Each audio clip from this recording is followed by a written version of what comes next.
Assalamualaikum warahmatullahi wabarakatuh. Perkenalkan, nama saya Yusia Ramawati dari kelompok 8, ingin menjelaskan tentang pernyataan standar akuntansi pemerintahan.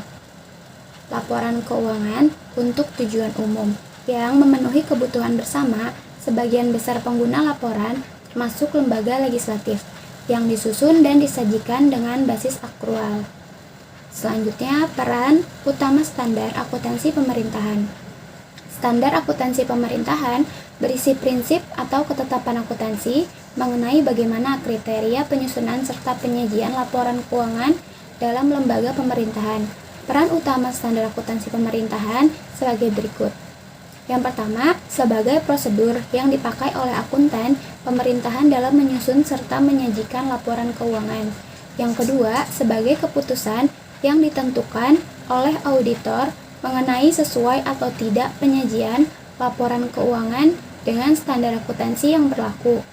Kemudian yang ketiga, sebagai pemahaman yang diterapkan oleh pengguna laporan keuangan mengenai implementasi informasi serta keandalan laporan keuangan. Kemudian yang keempat, sebagai peningkatan mutu laporan keuangan antara lain seperti konsistensi, komparasi, pemahaman, relevansi, serta keandalan laporan keuangan. Dan yang terakhir, sebagai tolak ukur dalam menyusun sistem akuntansi, di mana hasil sistem akuntansi itu harus memenuhi ketetapan akuntansinya. Selanjutnya, pada dasarnya, standar akuntansi pemerintahan menjelaskan hal-hal antara lain. Yang pertama, mendefinisikan masing-masing akun, di mana terdapat akun aset, kewajiban, ekuitas, pendapatan, dan beban. Kemudian yang kedua, mengukur sebuah transaksi terhadap akun tertentu. Ketiga, pengakuan suatu transaksi terhadap akun, di mana setiap transaksi dicatat dengan sistem akrual. Dan yang keempat, menilai masing-masing akun yang menjadi pelaporan dalam laporan keuangan. Kemudian, standar akuntansi pemerintahan di Indonesia. Komite Standar Akuntansi Pemerintah adalah lembaga yang menetapkan standar akuntansi pemerintah di Indonesia. Menurut riwayat pengembangan standar akuntansi pemerintahan di Indonesia, terdapat 2 pokok undang-undang yang menjelaskan standar akuntansi pemerintahan.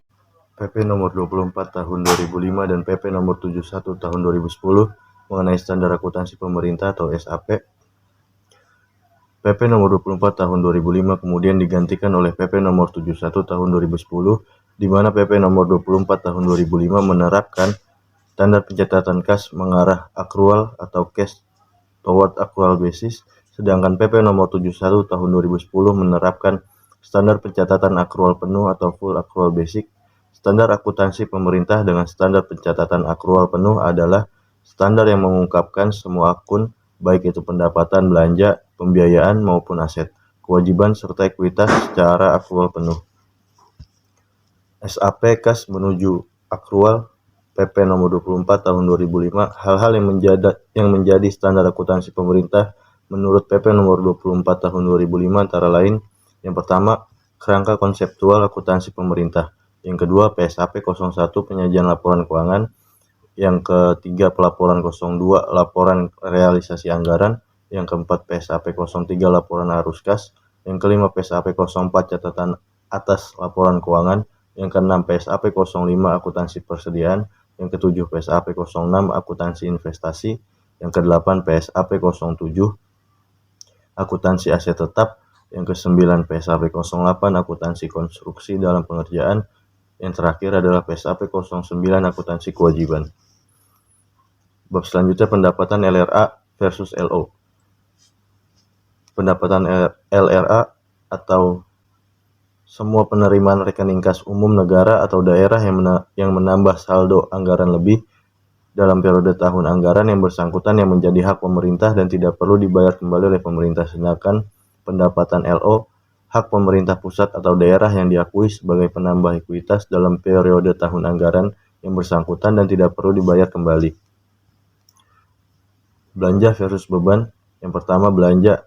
Semua pengeluaran dari rekening kas umum negara atau daerah yang mengurangi saldo anggaran lebih dalam periode tahun anggaran bersangkutan yang tidak akan diperoleh pembayarannya kembali oleh pemerintah. Sedangkan beban, penurunan manfaat ekonomi atau potensi jasa dalam periode pelaporan yang menurunkan ekuitas. yang dapat berupa pengeluaran atau konsumsi aset atau timbulnya kewajiban.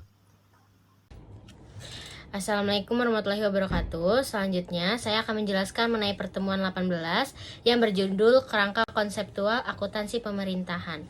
PSAP 01, PSAP 02, PSAP 03, dan PSAP 04. Dengan saya sendiri, Siska Putri Wirastiningsih, akan menjelaskan mengenai tujuan kerangka konseptual akuntansi pemerintahan. Kerangka konseptual akuntansi pemerintahan adalah konsep dasar penyusunan dan pengembangan standar akuntansi pemerintahan dan merupakan acuan bagi Komite Standar Akuntansi Pemerintahan, penyusunan laporan keuangan, pemeriksa dan pengguna laporan keuangan dalam mencari pemecah atas suatu masalah yang belum diatur dalam pernyataan standar akuntansi pemerintah. Tujuannya adalah sebagai acuan bagi yang pertama, penyusunan standar dalam melaksanakan tugasnya. Yang kedua, penyusunan laporan keuangan dalam menanggulangi masalah akuntansi yang belum diatur dalam standar. Yang ketiga, pemeriksa dalam memberikan pendapat mengenai apakah laporan keuangan disusun sesuai dengan standar. Dan yang terakhir adalah para pengguna laporan keuangan dalam menafsirkan informasi yang disajikan pada laporan keuangan yang disusun sesuai dengan standar. Selanjutnya, saya akan menjelaskan mengenai pengguna dan kebutuhan informasi akuntansi pemerintah. Yang pertama, ada pengguna informasi, yaitu beberapa kelompok utama pengguna laporan keuangan pemerintah adalah yang pertama, ada masyarakat, yang kedua, para wakil rakyat, lembaga pengawas, dan lembaga pemeriksa. Yang ketiga, ada pihak yang memberi atau berperan dalam proses donasi, investasi, dan pinjaman. Dan yang terakhir, ada pemerintah. Selanjutnya ada kebutuhan informasi, yaitu meskipun memiliki akses terhadap detail informasi yang tercantum di dalam laporan keuangan, pemerintah wajib memperhatikan informasi yang disajikan dalam laporan keuangan untuk keperluan perencanaan, pengendalian, dan pengambilan keputusan. Selanjutnya saya akan menjelaskan mengenai entitas pelaporan akuntansi pemerintah.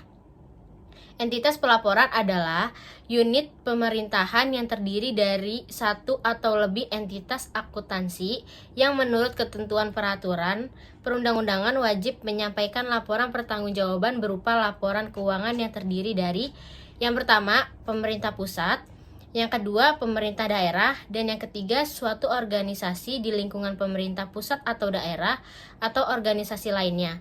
Jika menurut peraturan perundang-undangan suatu organisasi dimaksud wajib menyajikan laporan keuangan. Selanjutnya akan dijelaskan oleh teman saya. Nama saya Indra Setiawan, saya akan melanjutkan apa yang sudah dijelaskan. Peranan, tujuan pelaporan keuangan, dan dasar hukum pelaporan keuangan pemerintah. Peranan pelaporan keuangan. Laporan keuangan terutama digunakan untuk membandingkan realisasi pendapatan, belanja, transfer, dan pembiayaan dengan anggaran yang telah ditetapkan.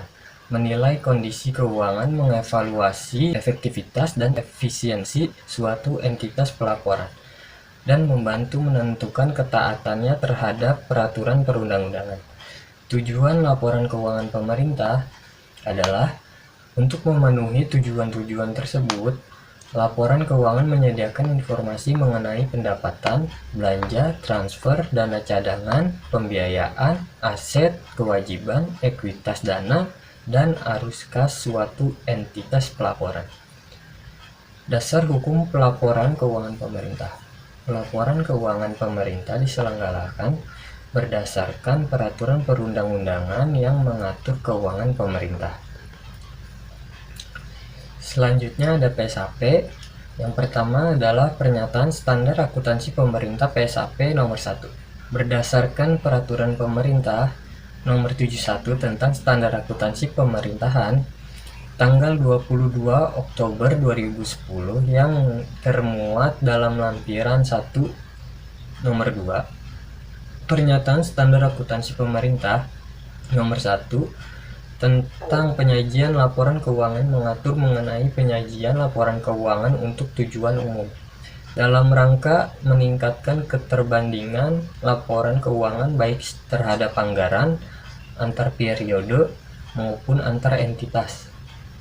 Yang kedua, ada Pernyataan Standar Akuntansi Pemerintah PSAP nomor 2. PSAP nomor 2 diterapkan dalam penyajian laporan realisasi anggaran yang disusun dan disajikan dengan menggunakan anggaran berbasis kas. SAP nomor 2 terdapat dalam lampiran Peraturan Pemerintah nomor 71 tahun 2010, yaitu lampiran 1 nomor 3 untuk SAP berbasis akrual dan dalam lampiran 2 nomor 3 untuk SAP berbasis kas menuju akrual. Standar ini mencakup pengertian laporan realisasi anggaran dan tujuan laporan realisasi anggaran. Menurut PP nomor 71 tahun 2010 tentang standar akuntansi pemerintah, bahwa laporan realisasi anggaran menyajikan ikhtisar sumber, alokasi dan pemakaian sumber daya keuangan yang dikelola oleh pemerintah pusat atau daerah, yang menggambarkan perbandingan antara anggaran realisasinya dalam satu periode pelaporan. Yang ketiga, ada pernyataan standar akuntansi pemerintah PSAP nomor 3. Akuntansi pemerintahan PSAP tentang laporan arus kas PSAP nomor 3 terdapat dalam lampiran Peraturan Pemerintah nomor 71 tahun 2010, yaitu lampiran 1 nomor 4 untuk SAP berbasis akrual dan dalam lampiran 2 nomor 4 untuk SAP berbasis kas menuju akrual. Tujuan pernyataan standar laporan arus kas adalah mengatur penyajian laporan arus kas yang memberikan informasi historis mengenai perubahan kas dan setara kas suatu entitas pelaporan dengan mengklasifikasikan arus kas berdasarkan aktivitas operasi, investasi, pendanaan, dan transitoris selama satu periode akuntansi. Yang keempat, ada pernyataan standar akuntansi pemerintah PSAP nomor 4. Catatan atas laporan keuangan merupakan salah satu unsur dari laporan keuangan yang menyajikan tentang informasi, daftar analisis secara terperinci atas suatu nilai posting yang telah disajikan dalam laporan realisasi anggaran, neraca, dan laporan arus kas dengan tujuan sebagai pengungkapan yang memadai. Catatan atas laporan keuangan memiliki fungsi yaitu melengkapi informasi nominal dalam laporan keuangan.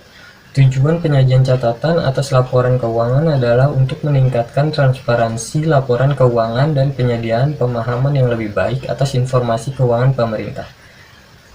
Sekian dari saya. Terima kasih.